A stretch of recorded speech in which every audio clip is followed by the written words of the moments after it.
শুধুমাত্র রায় ঘোষণার মধ্যে সীমাবদ্ধ থাকলে হবে না, বরং খুনি হাসিনাকে ভারত থেকে অতি দ্রুত সময়ের মধ্যে বাংলাদেশে নিয়ে এসে এই রায় কার্যকর করতে হবে।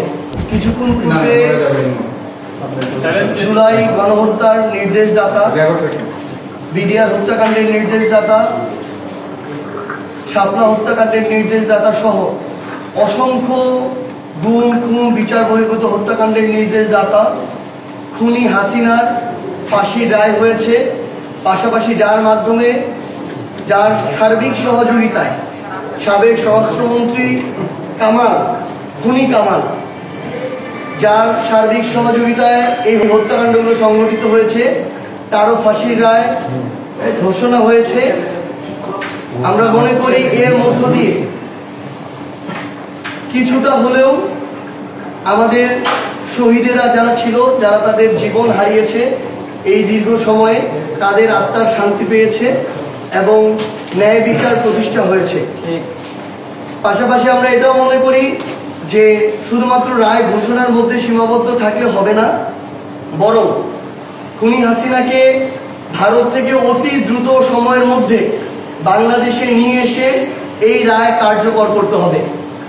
আমরা স্পষ্টভাবে বাংলাদেশের পক্ষ থেকে, বাংলাদেশের মানুষের পক্ষ থেকে ভারতকে বলতে চাই যে হাজারের অধিক হত্যাকাণ্ডের নির্দেশদাতা এবং মৃত্যু দণ্ডপ্রাপ্ত আসামি আপনারা যদি বাংলাদেশে ফিরিয়ে দিয়ে সহযোগিতা করেন, তবেই বাংলাদেশের সাথে আপনাদের যে সম্পর্ক, সেই সম্পর্ক ধীরে ধীরে স্বাভাবিক হয়ে উঠবে।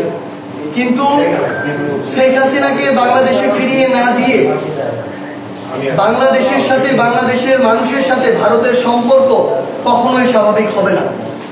পাশাপাশি আমরা দল হিসেবেও আওয়ামী লীগের বিচার নিশ্চিত করার দাবি করছি, কারণ এই হত্যাযজ্ঞ আওয়ামী লীগ যেমন শেখ হাসিনার সামনে থেকে নেতৃত্ব দিয়ে ঘটিয়েছে এবং দল হিসেবে আওয়ামী লীগের সার্বিক সহযোগিতায় এই হত্যাকাণ্ড ঘটেছে।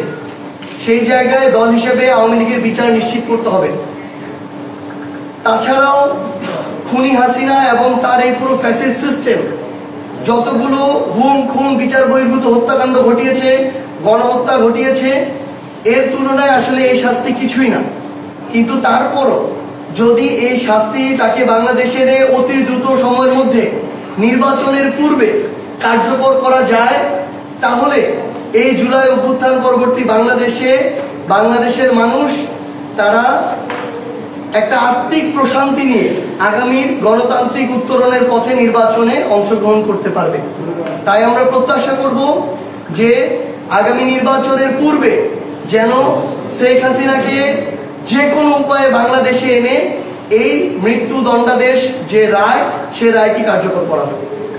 আচ্ছা, একটা বিষয় যে সাবেক আইনজীবী চৌধুরী আব্দুল মামুন, তার সাজা আসলে আদালত বলছিল তার রায় ঘোষণার সময় যে মৃত্যুদণ্ড পাওয়ার যোগ্য, কিন্তু সেই জায়গায় 5 বছর দেওয়া হচ্ছে।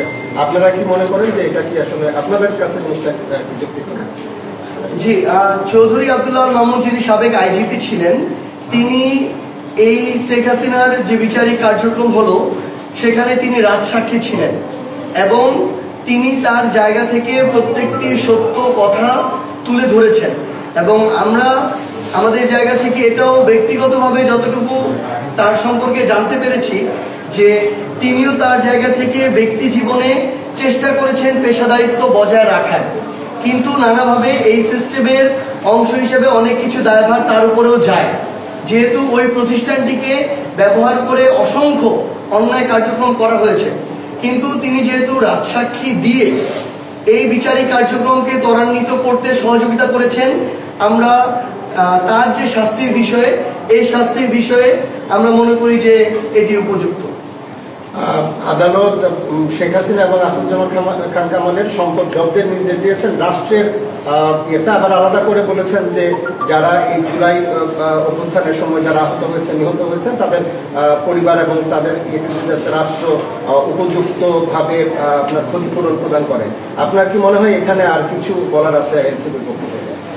আমাদের যারা এই জুলাইয়ে যারা আমাদের শহীদ রয়েছেন, আমাদের যারা এই অভ্যুত্থানে আহত যোদ্ধা রয়েছেন, অঙ্গ হারানো যোদ্ধা রয়েছেন, তাদের সহ আমরা আহ্বান করব যে বিগত 16 বছরের এই ফ্যাসিস্ট আমলে যারাই শাপলা হত্যাকাণ্ড, মোদী বিরোধী আন্দোলনের যে হত্যাকাণ্ড, এরপরে আমাদের বিডিআর যে হত্যাকাণ্ড সহ আয়নাঘরের বিচার বহির্ভূত হত্যাকাণ্ড সহ সকল গুম খুন বিচার বহির্ভূত হত্যাকাণ্ডে যারা জীবন হারিয়েছেন, ক্ষতিগ্রস্ত হয়েছেন, আমরা অনুরোধ করব তাদের সবাইকে যেন পুনর্বাসনের ব্যবস্থা করা হয়, তাদের পরিবারের যে নিরাপত্তা সেটার যেন ব্যবস্থা করা হয় এবং তাদের প্রয়োজনীয় চিকিৎসা থেকে শুরু করে আমাদের জুলাইয়ের যারা আহত যোদ্ধা রয়েছেন তাদের পুনর্বাসনের জন্য উপযুক্ত ব্যবস্থা করা হয়।